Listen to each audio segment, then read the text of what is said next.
Getting there. Hi, my name's Mark, one of the pastors at Trillium.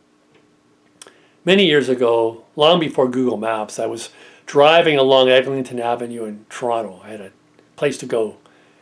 And I didn't know Eglinton Avenue that well, and I'm driving eastbound on Eglinton, and I'm getting this feeling that maybe I'm heading in the wrong direction. I cross intersection after intersection. I start piling up the kilometers and the time, and as I'm driving along, this feeling keeps growing at me that maybe I'm going the wrong way. But I've become so committed to going east that the thought of going west just makes me cringe. And so I keep piling up the kilometers and time until finally I come to this realization I've been heading in the wrong direction. I need to make a course correction here. I need to make a change. I need to make a U-turn and head west. And that was a hard moment for me. Course corrections, I think, are not easy for us. We're really committed to keep going in the direction we're already going. It's a certain momentum to our lives to change course and head in a new direction. That's hard. At least for me. I think it's hard for a lot of people. Part of the challenge of course correction is that it would have been a lot easier if we'd just done it right at the very beginning. But, we seem to miss those moments. The story of Jesus, which is found in the Gospels, begins with John the Baptist at the Jordan River. The Jordan River is in this God-forsaken place, right out to the edges of life. It's really in the midst of a desert. And people are coming from all over Jerusalem and Judea. They're streaming from all around the countryside to come out and see John. They've come out to hear John, see John, and maybe even be baptized by John. See, he's offering a baptism of repentance. And repentance is simply a religious word for course correction.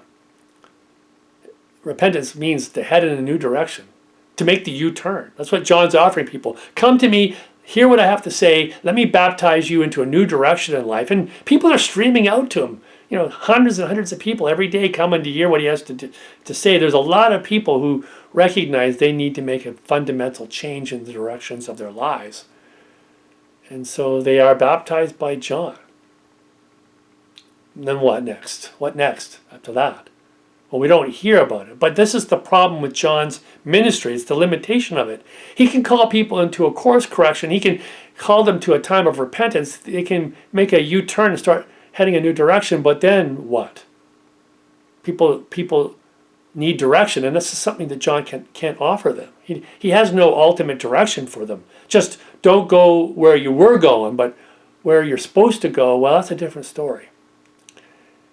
And this is when Jesus comes on the scene in the story at the Jordan River. There's Jesus, and it becomes pretty obvious that he's the one who's arrived on the scene to give people new direction in life. The Gospel of John says right at the very beginning that Jesus' mission is to give people power to be born of God.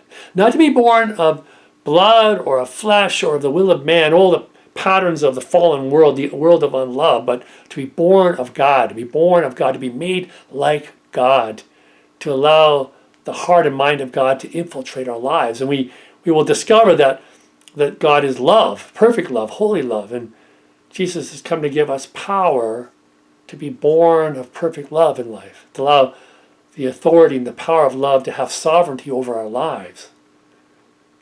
And that's the direction Jesus is calling us in. That's the direction Jesus himself is walking towards. And he invites us to follow him, to join him on the journey. And this is the direction I want to go in life. And yet so often I find myself heading down again the path of unlove. I'm driving in the wrong direction in life, and I need to make the U-turn. And that can be really hard. I see a lot of people making U-turns in life, coming to moments of repentance, making that change, but then they get stuck because they don't know where to go. I can really sympathize with that. I don't think we need to know where we need to go right at the moment of repentance. I think what we need to do is look for Jesus. Look for him. See him walking by. If we see him, to join with him, to walk with the Lord. If we're walking with Jesus, we're walking in the right direction. The whole New Testament is really about how to walk with Jesus in spirit. Those first disciples got a chance to walk with Jesus in flesh, but we are given the opportunity to walk with Jesus in spirit. Scriptures tell us we can recognize the voice of Jesus, recognize his presence through the discipline of faith by commitment to prayer and study, the commitment to meditation and reflection, the commitment to righteousness and justice speaking in life. Now, some people still find that a bit abstract, so I would suggest for those of you, you might want to look at the Trillium core values. Just practice the Trillium core values. They are a summary of how Jesus lived in the world. If you're living out the Trillium core values, you are living out the way of Jesus in life.